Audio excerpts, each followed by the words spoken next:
Hi, thank you for joining me. I read a book a week and I share vocal readings of the passages that are most prominent to me.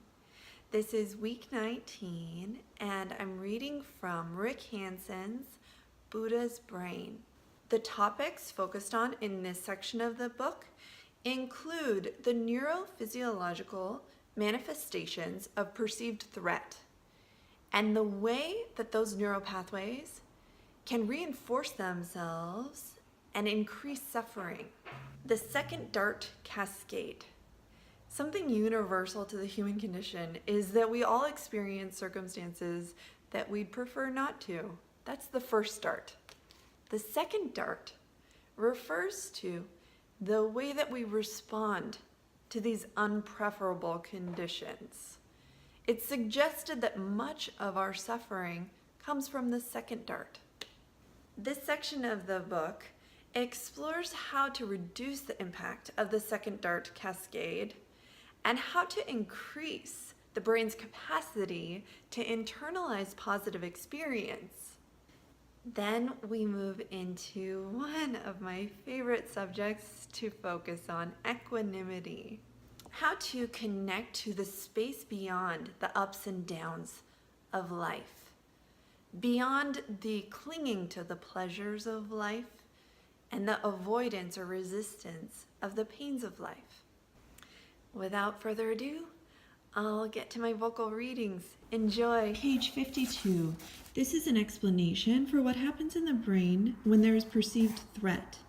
The thalamus, the relay station in the middle of your head, sends a wake-up signal to your brain stem, which in turn releases stimulating norepinephrine throughout your brain. The SNS, sympathetic nervous system, sends signals to the major organs and muscle groups in your body, readying them for fighting or fleeing.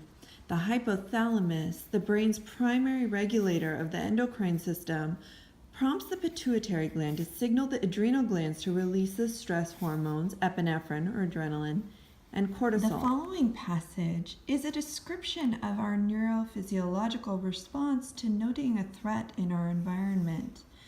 You'll notice here that as I read, I will incorporate the descriptions of the functions of certain areas of the brain in order to further our comprehension of what I'm reading. Cortisol suppresses the immune system to reduce inflammation from wounds. It also revs up stress reactions in two circular ways.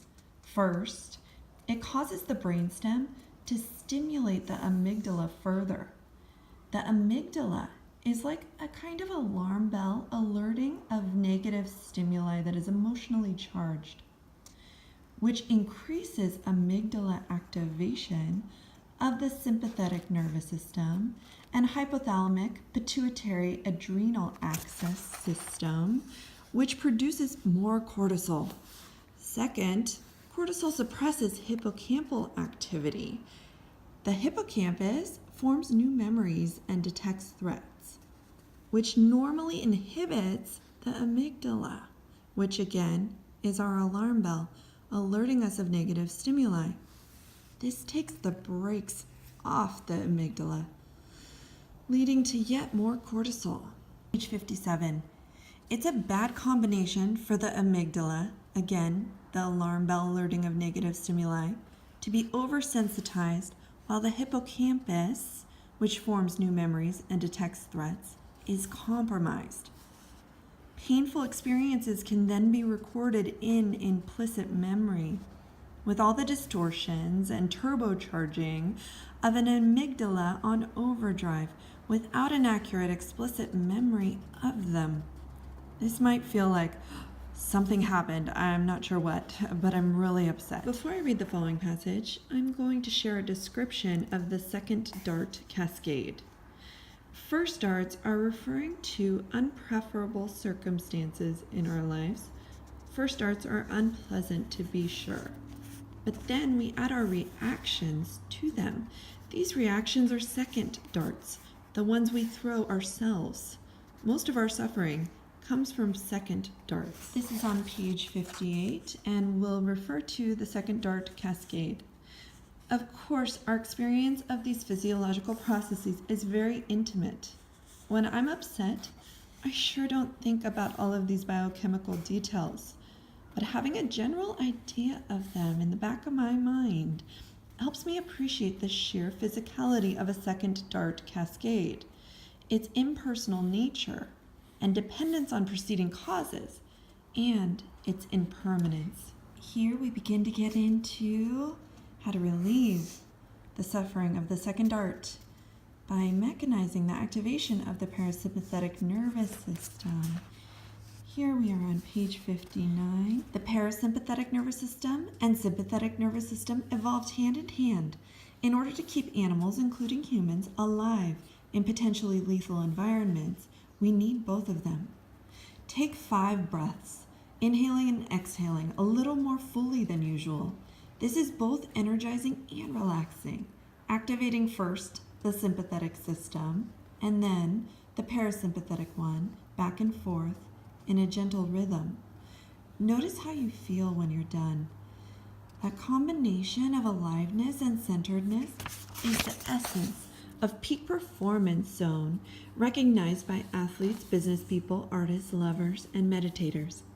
It's the result of the sympathetic nervous system and parasympathetic nervous system, the gas pedal and the brakes working in harmony together. Page 60. As the saying goes, pain is inevitable, but suffering is optional. If you can simply stay present with whatever is arising in awareness, whether it's the first dart or second one, without reacting further, then you will break the chain of suffering right there. Over time, through training and shaping your mind and brain, you can even change what arises, increasing what's positive and decreasing what's negative. In day 1 of vocal readings from book 19, we read about how the brain interacts with negative experiences like Velcro and with positive experiences like Teflon. The following passage explores how to create more of a Velcro interaction between positive experiences and your brain. This is on page 69. Pay particular attention to the rewarding aspects of the experience. For example, how good it feels to get a great big hug from someone you love. Focusing on these rewards increases dopamine release, which makes it easier to keep giving the experience your attention and strengthens its neural associations in implicit memory. You're not doing this to cling to the awards, which would eventually make you suffer, but rather to internalize them so that you carry them inside you and don't need to reach for them in the outer world. You may have heard neuroplasticity references to neural pathways that fire together, wire together. Well, this passage on page 71 explains that a little further. When a memory is activated, a large-scale assembly of neurons and synapses forms an emergent pattern. If other things are in mind at the same time, and particularly if they're strongly pleasant or unpleasant, your amygdala and hippocampus will automatically associate them with that neural pattern. Then, when the memory leaves awareness, it will be reconsolidated in storage along with those other associations. 3. To gradually replace negative implicit memories with positive ones, just make the positive aspects of your experience prominent and relatively intense in the foreground of your awareness, while simultaneously placing the negative material in the background. Imagine that the positive contents of your awareness are sinking down into old wounds. Page 82. I read this because this was brand new to me. Parasympathetic fibers are spread throughout your lips. Thus, touching your lips stimulates the parasympathetic nervous system. Touching your lips can also bring up soothing associations of eating or even breastfeeding when you are a baby. Page 88. And this is something that we've heard contemplatives say in so many different ways. From Pema Chodron's Pain as a Doorway to Alan Watts' The Wisdom of Insecurity. There is no absolutely stable ground, no perfect shelter. Accepting this truth is wisdom, and embracing it and getting on with life can feel exhilarating. The second part of this passage introduces a distinction that I think is very important to include here. Second, for some people, especially those with a history of trauma, reducing anxiety can seem threatening, since lowering their guard makes them feel vulnerable. Page 101. The ACC, anterior cingulate cortex, is the primary overseer of your attention. It monitors progress toward your goals and flags any conflicts among them. Its upper layers manage effortful control, the deliberate and sustained regulation of thoughts and behavior. These areas don't fully develop until ages 3 to 6. We're on page 109, where we have a beautiful description of equanimity. Imagine that your mind is like a house with a mudroom, the entry room in cold climates where people put their messy boots and dripping coats. With equanimity, your initial reactions to things, reach for this carrot, push away that stick, are left in a mental mudroom so that the interior of your mind remains clear and clean and peaceful. The ancient circuitry of the brain is continually driving you to react one way or another, and equanimity is your circuit breaker. Equanimity breaks the chain of suffering by separating the feeling tones of experience from the machinery of craving, neutralizing your reactions to those feeling tones. I'm interweaving Thich Nhat Hanh from book 17 here because I think that it parallels the passage that I just read so well, describing equanimity. There are 2 dimensions to life, and we should be able to touch both. One is like a wave, and we call it the historical dimension. The other is like water, and we call it the ultimate dimension, or nirvana. We usually touch just the wave, but when we discover how to touch the water, we receive the highest fruit that meditation can offer. This is from Touching Peace 28.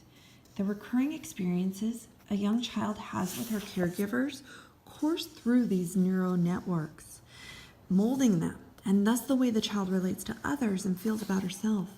Hopefully all goes well, but these experiences occur at an age when children are most vulnerable and their parents are usually most stressed and depleted, which creates inherent challenges. The human parent-child relationship is unique in the animal kingdom, and it has a singular power to shape how each of us pursues and expresses love as an adult. Page 130.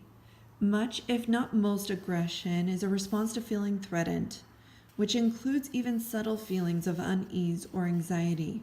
Because the amygdala is primed to register threats and is increasingly sensitized by what it perceives, many people feel increasingly threatened over time and thus increasingly aggressive. Page 132.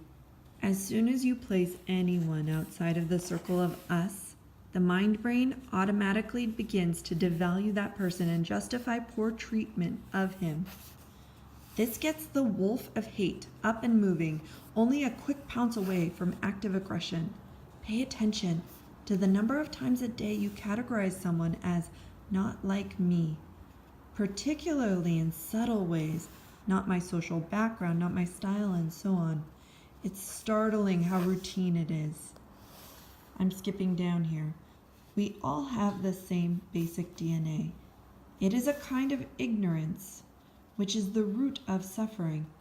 To deny the aggression in our genetic endowment, in fact, as we've seen, intense intergroup conflict aided the evolution of within-group altruism. The wolf of hate helped give birth to the wolf of love. Page 133. Love and hate. They live and tumble together in every heart, like wolf cubs tussling in a cave.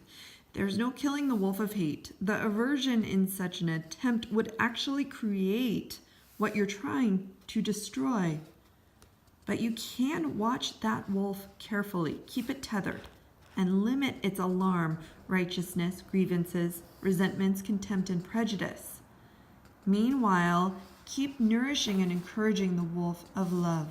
In my next day of vocal readings, we will begin here at chapter 9 with compassion and assertion. Thank you so much for joining me. I hope you have a lovely day.